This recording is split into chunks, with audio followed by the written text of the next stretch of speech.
go. We have a bunch of crayons. We have googly eyes. We have. This is so Sketch. Yeah, this is very sketch. This is like, there's so many googly eyes in Sketch, and for those who don't know, especially Dave, this character, but her drawings come to life, and it's just so good. Everybody needs to check it out. There's a lot of cameras. There is a lot of cameras there. And look at all these, look, dude. We got toys and everything too. Can we move those chairs all the way to something? He's looking for Marvel. What are you looking for? Jeff the Landshark. I'm looking for a cosplayer. I want to see at least one Rebels cosplay. I got you. But when you can have a toy on the way out too, I'll be right to about it. This is genius because it's calming. That's exactly what it is. Yes. It's a little bit of therapy, and then you kind of just say things you're not supposed to in therapy. Yes. Sometimes too. So that's where we are. Just cue drama. A cue drama. Let's get into it. Let's talk about this. I guess give us the wide stance on Sketch and what people can expect from this film. So this movie took us 8 years to get made. And Seth had the idea 8 years ago. And just in and out of financing and back and forth and so much time on special effects. And we describe it like Inside Out meets Jurassic Park because in the movie my wife has died and my daughter draws these drawings that come to life. And it's all about processing feelings, but this guy is so funny in it. And it's such, I was a big fan of Goonies growing up. And it's that kind of family shared experience in a movie.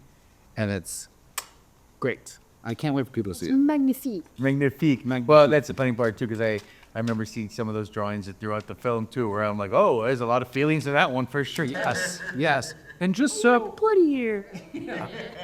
And I love that. Each of the monsters you can see how they were drawn. So it's like one is with chalk, one's with crayon, one's with Sharpie, and that's the genius of Seth because he has a background in special effects. Yeah. So it's really, really cool. I'm trying to give myself some googly eyes. Can you tell us about your character? Bowman is a loose cannon, a trickster almost, but like in like a silly way. He's for sure comedic relief. He's there to be like the unnecessary comedy. Because without Bowman, this movie would be like sad. It would just be a sad movie that you're going through with like, oh yeah, this is sad. Oh, No. It sounds like you could tear to Hollywood as a whole. I mean, yeah. No, he is so funny, and it's just that mixed with just the eye candy of this movie is just like killer. It's great. That's awesome. Great. Cue this. How does Darcy come into this? So Darcy plays my sister, and she is trying to sell my house because we're trying to kind of move on. And that's a thing where me as a dad, I'm a dad, so I relate to this, where you're just trying to kind of keep your kid from challenges and kind of compartmentalizing emotion, and that's what he's thinking is best. And she comes along, it's like, we gotta bring grief back into the picture. Right? And Darcy, we've worked together, and she is so funny, and it's just nice to have that relationship, because I've known her for a long time. Was it hard to be the... This is hard to do at the same time. No, that's why one of you draws and then when the other one talks, you go last the voice. So yeah, was it hard to be the dad who was permanently going through grief, who was trying to find the way to like bridge the gap, but is also going through all those things and just tired, Tired, yeah. And also something's happening in the movie where these monsters are coming to life, so trying to process that. But just honestly, my hope is that parents do see this movie and it's like, yeah, I've done that. It's all a learning process. Because my daughter's 19, and I can completely relate to. Have you heard there's a new term called snowplow parenting? Oh. So there's helicopter parenting and there's snowplow because you try to remove all the challenges in front of that. Oh. But you think that's because you don't want to see your kid going through stuff. Right. But they have to go through stuff to learn, So you can see that in my character of just like, oh, this is so painful. But I think I'm making the right choice. He thinks he's making the right choice. Wow. Snowplow guarantee. I don't know who came up with that one. No, I want to know what the other terms are out there. I know. Yeah. I know. It's like, is there a Lego one? You make it harder for them to walk forward. Just throw them on the ground. Yeah, exactly. So you bring pain into just bring pain. They'll learn. That's how things happen, Mike, So tell us about your favorite part about being Bowman. What do you think it is that made you so happy to kind of take this role on? That I can really just be that beehole, quoting the movie with that quote. I can just be the beehole. I don't have to be a nice guy with Bowman. I mean, obviously, in reality, I'm a very nice guy. Sure. Be nice, yeah. Very nice guy. Humble, too. It's crazy. This is insane. Yeah. But with Bowman, I just get to misbehave and be Bowman. I can be harsh with my comments. Like, I think they have trailered this, so that I will say this. I think they have trailered it. When he's talking about evil Amber stabbing him through the stomach or cutting him in half, whatever he says, and he's really just being mean to Amber in that moment. She's really mad at her actually. But we have Jack to motivate Amber to say that she's not a bad person.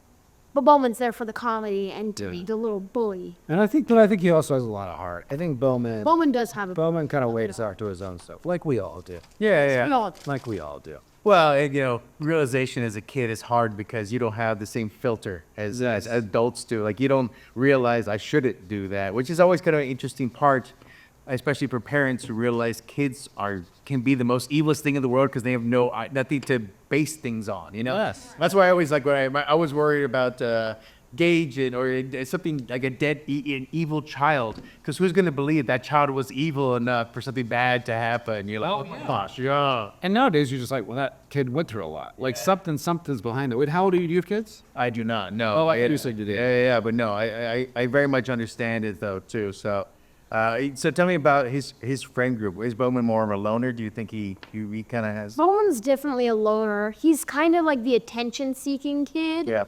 Because he doesn't have many friends. As you can see, he's always kind of picking on Amber when they're in the bus. Yeah. And fooling around with Jack and stuff. But he doesn't really have many friends. I feel like he wants to have friends. Yeah, he wants to give compassion. Yeah, totally. Is Bowman the type of kid who calls adults by their first names? Yes, he's that type of kid that'll walk into class and be like, and like the teacher's name is like Miss I don't know, Jenkins. Miss Jenkins, and it'll say like, oh, hey Melissa, hey Melissa. Yeah. He would totally do that. That's Yes. awesome. Well, the one thing is there's always great films from Angel 12 too. So yeah. and I know you had this a little bit going through festivals and things too. So what's that journey been like with this film, kind of bringing it along and taking this message for it? Yeah, I mean, this is so fun. I'm like drawing outside of ourselves. Please. So we premiered at TIFF, and dude, good job. Thank you. And we premiered at TIFF and got a really great response. But the thing is, you're hoping like somebody like Angel does come along and gives you the opportunity to distribute it. And just the fact that they got it, they got the market, and they put the money in to get the word out is just, even us being able to be here, so thankful, because this was been a passion project for 8 years. So just having that support is huge, really huge. So I've asked you, what's the toy that you want? If there's something on the floor right now, you're talking about something that you were trying to look for. Or what's the thing that's cool out there on this Comic-Con floor? Oh, in this Comic-Con, I've just been looking for cosplayers, especially from a specific game called Marvel Rivals. Okay. That's pretty popular right now. Okay. And I'm looking for a specific character. Which one? Jeff the Land Shark. Oh, okay. Yeah, he's a shark with feet, essentially. We just had someone earlier. She does a Russian voice. I can't remember who it is. A woman. It's cool. A woman who does a Russian Oh, voice. maybe? Oh, we know Scarlet Witch. No, what? Magic? Magic. Yeah. That's so cool. Yeah. Who was it? Her name's Abitrage. She does voices for anime too. So she does voices for demons. Yeah, so Demon Slayer and stuff too. So yeah, well, that's part of it as well. I know you've been to Comic-Con before. Yeah. So do you remember what your first Comic-Con was for you? You know what it was? Oh, man, I don't. I think I was here maybe for Drunk History. Do you remember Drunk History? And then I think I might have been here. I think I did something with Shock, because I was on Shock for a little bit. Man, you get older and they all kind of mosh together. Trust me. I had William Fichtner like 2 minutes ago. He was talking about, that was a Nicolas Cage movie. Oh, no, that was Prison Break. No, this was they just kind of going on these things. So, yeah. And I wish there was some kind of viewing platform where you could just watch everything, because it's mainly like when you go in elevators and people are walking in with these great costumes. That's the fun. Just to see how people just go all in. Right. Well, that's a problem. You're part of the stage performance, so you don't get to watch the stage. Sorry, that's not the way those things work out too.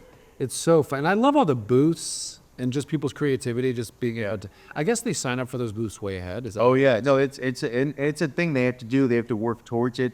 They have to show that they can not only bring people or make money or have people enough to want to come and buy their things too. Oh wow. Oh yeah, there's a bunch of there's booths that have everything from anime themed stuff and licensed stuff to there was one that was just called Butts on Things. And it was just like an avocado with a little bitty butt. And there's like a banana with a little bitty butt. And so everything was just, that's all it was, just pins and hats and things with just all this stuff too. And that's all it was. And I love just. It would have been like Buzz Lightyear, but from behind. So you would see his face. It was like a little bite. That's all, get there. So you would see, you could tell for sure who it was. I love that niche though. Yeah. Here you always see the biggest bags. People carry the biggest bags. I got the Funko one over there. That huge. Wow. Yeah. And it's because of all of this stuff that you just put in the bags. Somebody was talking about Funko the other day that the draw is there's like big head, little body. That there's something. It's like a bobblehead. Yeah. Yeah, there's something psychological about people being drawn to like a big head and a small body or something like that. I mean, that can be said for most of Hollywood now. It's true. Lollipop head. Hollywood has a lot of big head actors out there. It's just very true. Well, that's one thing to look for out there as well too. Yeah. So let me ask you. So is there a specific toy or something that you would like say, okay, I'm going to make shelf space for? Is there something out there you would do? Because it's hard to even say I have space for things anymore. Oh, you mean a toy that I would want? Yeah, something you would want out there. I mean, out there. Listen, I'm old school. I want to bring the Muppets back. Yeah. Those were my friends growing up. And I just like Beaker. I did a cartoon called Archibald's Next Big Thing years ago, and the artist kind of modeled him after Beaker because I just loved him. He just kind of would sit there and go, meh, meh, meh, meh, meh, meh. Yeah. And those I wanted. I mean, they kind of have been bringing them back, but I'd like a whole convention about the planets. How many Forky things they send you? Oh, I got a lot of Forky stuff, and I mean he's a blast. I love just like Forky just walks around and just asks questions. He's just new to this world, man. Be open. We hope that the next one Lights the trash. It's very Forky centric as well. Forky's gonna be in it, which is really fun. And so, look at you. This is the monster that comes after Vomit. So this is the Tattler because the blind one is obviously blind, and the Tattler screams and tells the blind one where the target is. Man, yours looks good too. Look at that. Is Leave yourself googly. because my eye is on my nose? It's about a little bit. It's all right. If you can readjust Yes. glasses and whatnot too. Well, I want to thank you for coming in. This is just gonna have fun. This is very just relax. This is what this is about. Yes. Insanely. Yeah, and have fun. And more importantly, that I think this, we're all about imagination. This is a place for it too, and this is kind of what we want to bring to the world. So do you. What's really exciting about that is Sketch was founded. It was such an imaginative script that he had, and so I think you are gonna love it, and hopefully your followers. Because 100%. is this your hat or did you buy this? My hat. That's. Did you come up with that? Mm-hmm. Dude, that's talk about imaginative. That's great. Yeah, just have a little fun with it. Yes. Coloring can be, a little aggro too. I did not trademark, so there's going to be a producer out there. And I would like. I'll work on it. Please trademark. I will do that quickly. Yeah. But I should also mention that speaking of creations, the app lets you take your monster and make something out of it too, Yeah. right? So So we have this Sketch app. You can take we can take a picture of this, and it fully brings it to life in the app, and it's called Sketch Monster Maker is what it's called. fantastic. Yeah, it's great. Well, we look forward to it. I hope both of you have an amazing time. Thanks for having us. Enjoy, and then actually, if you want to show, explain what you did, I guess, easily too. All right, so this is clearly. Well, you go ahead first, Calum. So, yeah, essentially it's colored Bowman in as much as I can. What I kind of did with the helmet here was I couldn't exactly remember what color the helmet was. I was like, wait, it's pink. Wait, it's blue. Wait, no, that's the wrong shade of blue. And so, yeah, it's kind of like, I like how it's miscolored almost. Yeah. And then I tried to do myself as realistically as I could. Kind of right here, like the darker shade of like red. I did it like to reference that one part where they're doing like the whole eider scene. He gets the red shock on his face. Yeah. And I did my hair. Pretty accurate. Yeah. And I did my like pink shirt that I had on with like the little brown markings that I had also. And then my little pink backpack. Good job. Right. Good job. Yep. This is me and Darcy. I'm clearly traumatized by something. You do have big eyes now. Big as is. This is Dave, who Amber has drawn, and that's glitter coming out of his mouth. That's just sunshine, guys. and some sunshine. And this is just a random rhinoceros that just seems to be going through the sky. Because with a happy face, because why not? We think outside the box. We don't live in boxes. Yeah. Oh, I thank you for coloring with us. Hope you have so much fun here. I'm sure the fans are gonna love it as well. Yeah. And more importantly, this is a place to kind of find people who are open to new ideas, new imaginations. Sure. See, the thing is film festivals. People wait in line and all they see is 2 lines about what a movie's about. And there's something kind of awesome about that, kind of just wanting to know, wanting to be part of it. So That's awesome, man. enjoy yourselves. Thanks Have a for doing this. Thank you. pleasure. Thank you very much. Thank you very much. You guys have a great day. If you want a toy, you're welcome to our toy too. Food, talent.